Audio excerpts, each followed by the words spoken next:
Bueno, les decía en el videito anterior que esta disputa entre Aquiles y Agamenón es algo mucho más profundo de lo que acá está. Este es un texto, el que ustedes leyeron, el mito clasificado, es un texto adaptado para chicos de los últimos años de primaria, primeros años de la secundaria, ¿no? Para que lo puedan entender. Entonces, hay situaciones que a lo mejor para nosotros no serían claramente fáciles de entender, y entonces está adaptado, ¿no? Pero es una cuestión de honor, es una cuestión mucho más profunda que el tema, inclusive el tema de estar enamorada o enamorado Aquiles de Briseida.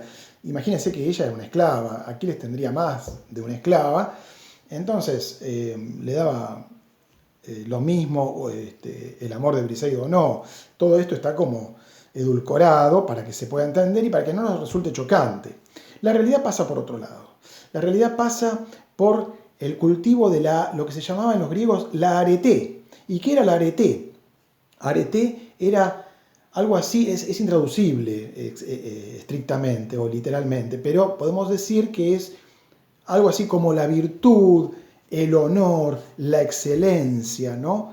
Y que tiene que ser cultivada a lo largo, esta virtud, a lo largo de toda la vida, ¿no? Los nobles griegos lo tenían muy en claro esto, ¿no? Y se preocupaban mucho por acrecentar la arete. ¿eh? Eh, la arete se tenía que cultivar en el cuerpo, en dos principios, en el cuerpo y en el alma. Esto lo tenían clarísimo los griegos, en el cuerpo y en el alma. En el cuerpo, en tiempos de guerra, siendo los guerreros más hábiles, los más valerosos, los más valientes, aquellos que iban al frente. Ahí mostraban su arete, su destreza, ¿no? Los que eran capaces de encabezar el ejército. Los que iban al mando también, porque por eso iban al mando, porque iban al frente del ejército, no como ahora que se quedan atrás y mandan al ejército a que se muera. En los tiempos de paz, en todo lo que tenía que ver con la destreza física, ¿no? Por eso estaba muy vinculado con los Juegos Olímpicos, con los ejercicios de gimnasia. Ahí también se ponía en juego la arete en tiempos de paz, obviamente. Siempre vinculado con el cuerpo. Con respecto al alma, hay distintos aspectos que había que cultivar, ¿no? Y que tenían que ver con toda esa paideia, ¿no? De ahí viene la palabra pedagogía, ¿no? De paidos era enseñanza a los niños, ¿no? De ahí la educación a los niños. Y ahí también decía, tienen que cultivarse distintos aspectos que corresponden más al alma que al cuerpo. Como por ejemplo la devoción a los dioses, ¿no? Era importante que fueran piadosos y devotos y rendirle culto a los dioses. Claro, era imposible, habiendo tantos dioses, estar bien con todos. Por eso es que muchas veces sobrevenían las desgracias. Porque cuando pasaba algo mal, no hice debidamente los sacrificios a tal dios que es el de tal cosa, ¿no? El de tal aspecto de la vida.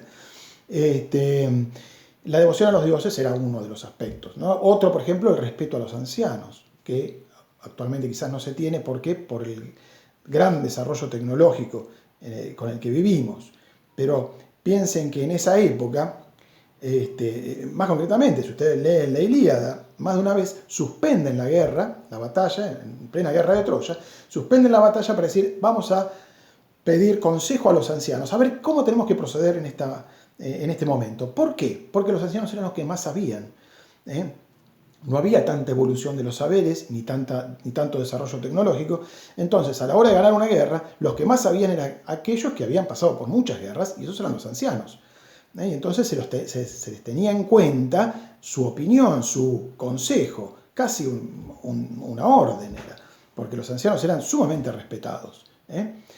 Bueno, otro aspecto también a tener en cuenta, el tema de la amistad, el cultivo de la amistad, que es el que está celebrado, por ejemplo, entre Aquiles y Patroclo. Aquiles y Patroclo no eran parientes, como nos hacían creer en la película de Brad Pitt. Vaya a saber por qué pacatería de los norteamericanos.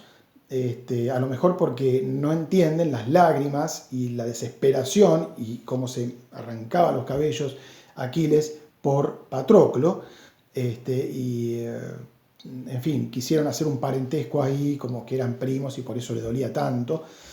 No eran primos. Está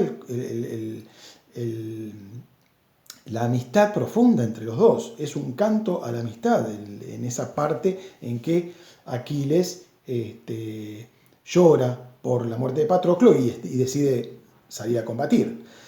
Bien, otro de los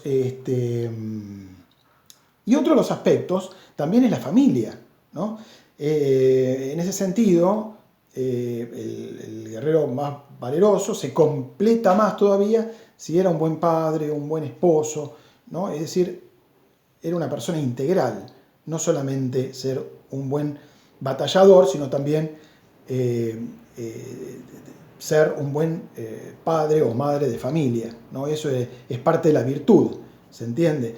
En ese sentido, resulta más ejemplar, o curiosidad, Héctor, ¿no? Porque hay todo un canto en donde Héctor se despide, por ejemplo, de su esposa y de sus hijos, sabiendo que posiblemente va a la muerte, antes de enfrentarse a Aquiles, repito, es más virtuoso Héctor que Aquiles, ha tenido algún hijo por allá, que lo acompañó en la guerra y otros que no, pero no tiene una familia consolidada, por lo menos en la Ilíada no se ve ese papel de padre de familia. Héctor, en cambio, sí, ¿no? Y uno dice, pero ¿cómo? ¿El enemigo de Aquiles es mejor todavía o parece mejor persona que el propio protagonista? Bueno, pero es que ahí está el arete. Yo voy a adquirir más arete, no en ganarle a los villanos, como es ahora en los superhéroes, los buenos contra los malos, sino en que al que yo le venzo tiene más virtudes todavía que las que tengo yo. Ahí se acrecienta mi arete, si soy capaz de vencerlo, a pesar de lo valeroso que es el otro, de lo valiente y de lo modelo que es el otro, como padre, como guerrero, ¿no? Como hijo. Bueno, otro entonces de los aspectos cultivados también en la arete, ¿no? Y por último también, y vamos a llegar con esto a lo fundamental en cuanto al principio de este capítulo, es el respeto y el reconocimiento por la arete de los otros y por sus propiedades. Y aunque nos cueste admitirlo, Briseida era una propiedad de Aquiles.